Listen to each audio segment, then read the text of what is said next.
सवाल number 1, cholesterol क्या है और कैसे बढ़ जाता है। दरअसल कोलेस्ट्रॉल आपके रक्त में वसा का एक प्रकार है जो आपके शरीर द्वारा प्राकृतिक रूप से निर्मित होता है।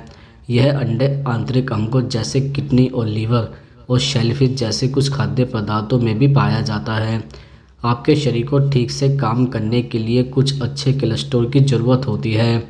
जब आपके शरीर में उच्च कोलेस्ट्रॉल होता है तो आपकी धमनी की दीवारों में पट्टिकाओं का निर्माण होता है जिससे वह संकरी हो जाती हैं। इससे उनके माध्यम से रक्त का प्रवाह मुश्किल हो जाता है और समय के साथ यह दिल का दौरा या स्ट्रोक का कारण बन सकता है।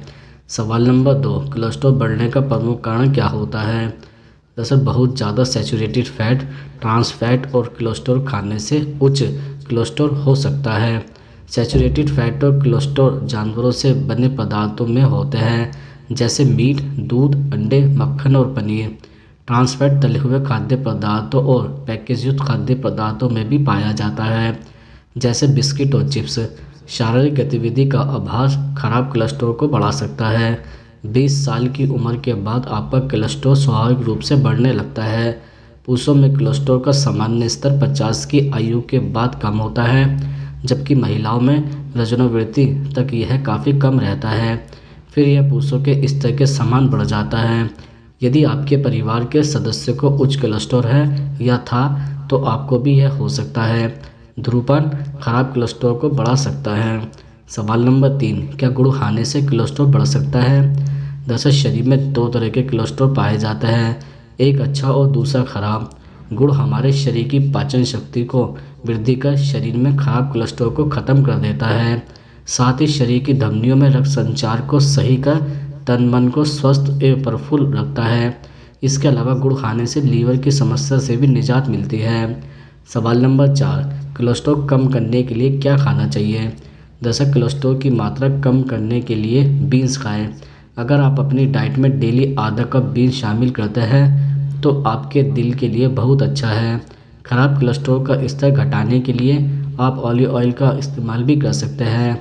इसमें बना खाने से कोलेस्ट्रॉल की मात्रा में 8% तक कमी आती है। ओट्स यानी कि जई को अगर आप रोज़ अपने नाश्ते में शामिल करते हैं तो 6% LDL कम हो सकता है। सोयाबीन से बना सोया मिल्क, दही या टैफू का सेवन करने से LDL कोलेस्ट्रॉल का स्तर कम होता है। यह पदार्थ LDL कोलेस्ट्रॉल को बाहर निकालने में लीवर की मदद करते हैं और अच्छे कोलेस्ट्रॉल को बढ़ाते हैं। बादाम, अखरोट और पिस्ते में फाइबर पाया जाता है। ये खराब कोलेस्ट्रॉल को कम और अच्छे कोलेस्ट्रॉल को बढ़ाता है। खाना खाने के बाद अखरोट खाने से दिल की बीमारी का खतरा कम हो जाता है। नींबू व अन्य खट्टे फलों में विटामिन C होता है। घुलनशील फाइबर होने की वजह से यह फल LDL कोलेस्ट्रॉल को रक्त प्रवाह में जाने से रोकता है। सवाल नंबर 5, क्या दूध पीने से कोलेस्ट्रॉल बढ़ जाता है। दरअसल जो लोग नियमित रूप से पर्याप्त मात्रा में दूध पीते हैं उनमें अच्छे और बुरे दोनों तरह के कोलेस्ट्रॉल का स्तर कम था। जानकारी के लिए बता दें कि कोलेस्ट्रॉल 2 तरह के होते हैं, हाई डेंसिटी लिपोप्रोटीन और लो डेंसिटी लिपोप्रोटीन। शोध के अनुसार डेली दूध के सेवन से कोलेस्ट्रॉल लेवल भी कंट्रोल में रहता है। सवाल नंबर 6, कोलेस्ट्रॉल बढ़ने पर क्या खाना खतरनाक होता है। दरअसल कोलेस्ट्रॉल का स्तर अधिक होने पर आपको मटन नहीं खाना चाहिए। हालांकि मीट प्रोटीन का एक बहुत अच्छा स्रोत है लेकिन अधिकांश मटन में संतृप्त वसा होती है जो कोलेस्ट्रॉल के मरीजों के लिए नुकसानदायक होती है। वसा की गुणवत्ता और प्रकार भी कोलेस्ट्रॉल पर निर्भर करता है, इसलिए खराब वसा न खाएं। जैसे मीट जैसे कलेजी, बीफ, सूअर का मांस और प्रोसेस्ड मीट में वाइट वसा होती है जो खराब कोलेस्ट्रॉल को बढ़ावा देती है। तले हुए खाद्य पदार्थ हर प्रकार से स्वास्थ्य के लिए नुकसानदायक होते हैं। अधिक तले हुए खाद्य पदार्थों को खाने से आपके शरीर में पानी की कमी होती है। इसके अलावा जिस तेल में खाद्य पदार्थों को तला जाता है वो तेल खराब वसा युक्त होता है जो आपके लिए नुकसानदायक हो सकते हैं। सवाल नंबर 7, कोलेस्ट्रॉल बढ़ने पर क्या क्या परेशानियां होती हैं। दरअसल हाई कोलेस्ट्रॉल के संकेत सामने नहीं आते। हालांकि जब मस्तिष्क या हृदय में रक्त संचार अवरुद्ध हो जाता है तो शरीर में इसके कुछ संकेत जरूर देखे जाते हैं। बढ़े हुए कोलेस्ट्रॉल के स्तर के कारण हार्ट अटैक या स्ट्रोक का जोखिम अधिक होता है।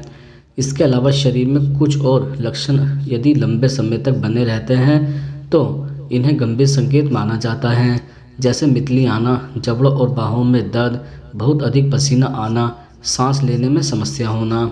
सवाल नंबर 8, कोलेस्ट्रॉल कम करने के लिए कौन सी दाल खाएं? दरअसल मूंग मसूर की मिक्स दाल खाने से कोलेस्ट्रॉल कम होता है और डायबिटीज़ का खतरा भी कम हो जाता है।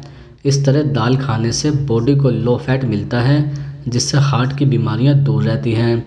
मूंग मसूर की दाल को मिलाकर खाने से अच्छी मात्रा में फाइबर मिलता है, जिससे बैड कोलेस्ट्रॉल कम होता है। सवाल नंबर 9, क्या कोलेस्ट्रॉल बढ़ने पर दही खा सकते हैं? दरअसल दही खाना सेहत के लिए काफ़ी फ़ायदेमंद होता है। दही में कैल्शियम मौजूद होता है, जो हड्डियों के लिए फ़ायदेमंद होता है। अगर दही का नियमित रूप से सेवन किया जाए तो यह कोलेस्ट्रॉल और हाई बीपी की समस्या को कम करता है।